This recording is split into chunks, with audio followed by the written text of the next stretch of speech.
Viewers and subscribers, you're welcome back again. This is BVI Channel 1, where you get undiluted truth.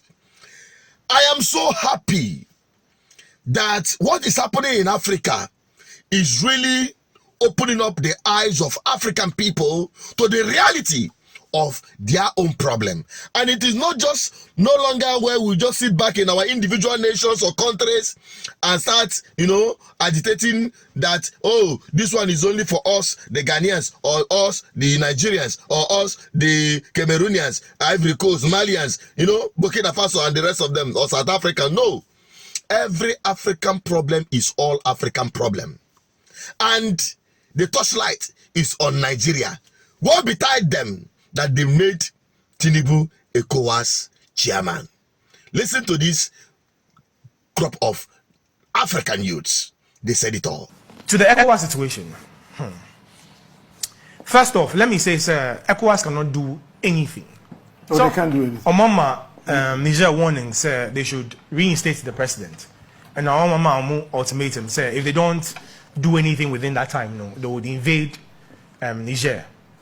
Captain, Nipa Obasa ultimatums are warning no cry Tinubu.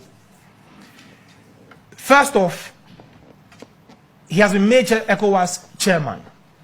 Captain, this individual has his case, his election in court.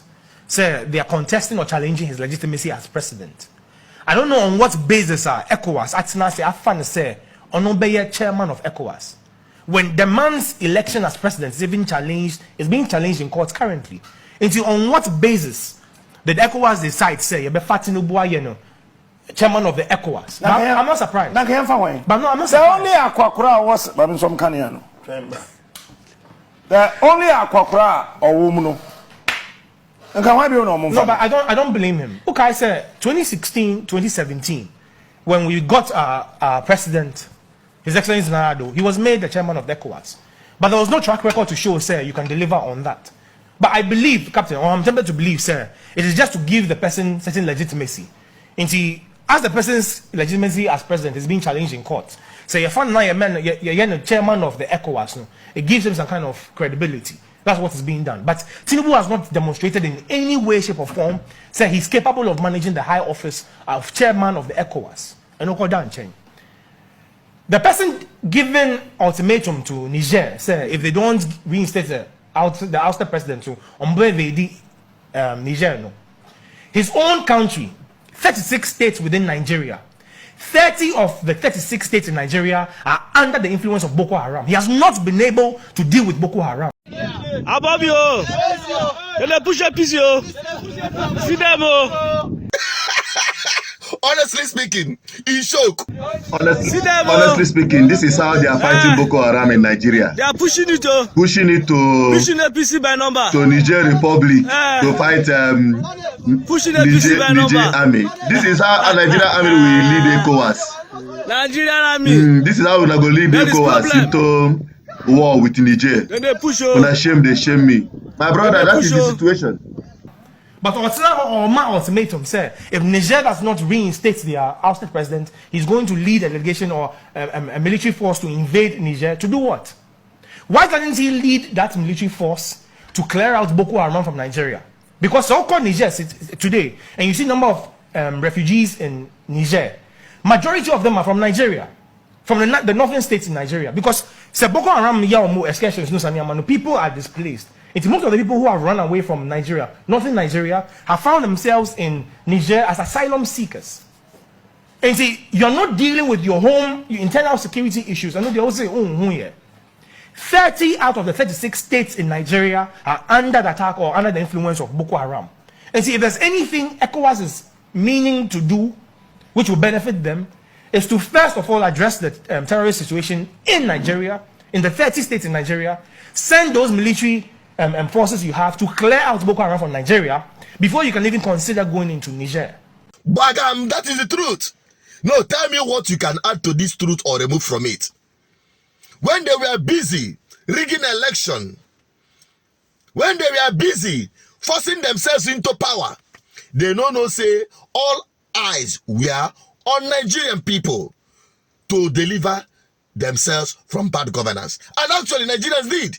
They voted massively They voted massively for a change, a proper change that will impact on the lives of the people. A proper change that will dismantle the structures of impunity and corruption.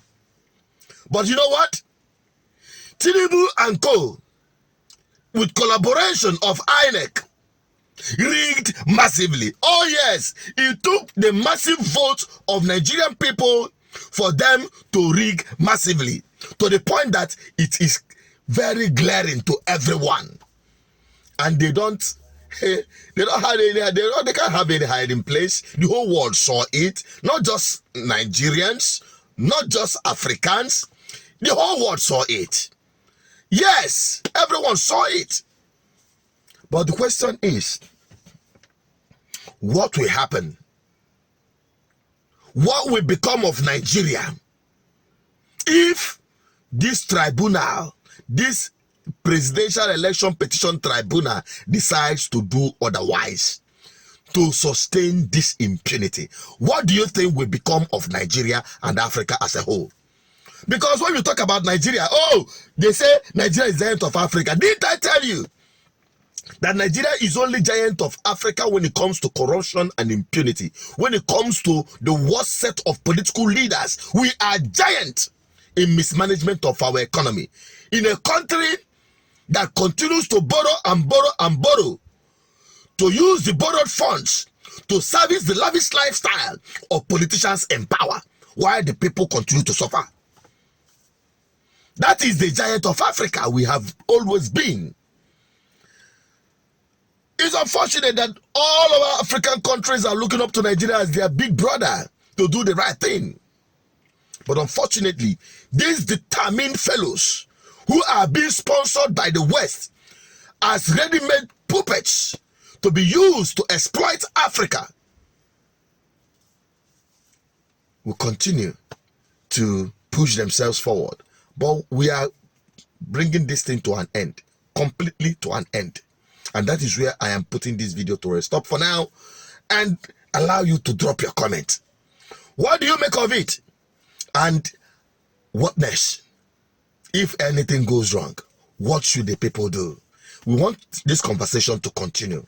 And we want to continue waking up Africans, because this Niger coup and the purported plan by ECOWAS and the pressure coming through the West on our so-called leaders, presidents in ECOWAS, want to go and invade Niger. They don't know saying at that place they are doomed there, because Nigerians, Africans, and the rest of the world are looking onto you.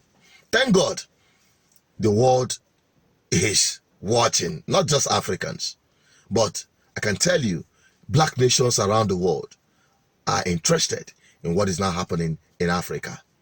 Thank you, my brothers, and keep this faith alive. As a Pan-Africanist, I will keep speaking, keep waking up the consciousness of African people, because it is really making impact. If not, by now, bomb for done the land for Niger Republic. If not for the awareness we are creating on these platforms, this man would have dragged Africa into a mess as we speak now. So keep dropping that comment and keep sharing these videos. It is making serious impact. I'm signing out. Don't forget to subscribe if you have not. Drop a comment. We want to have your opinion on this. Bye-bye for now.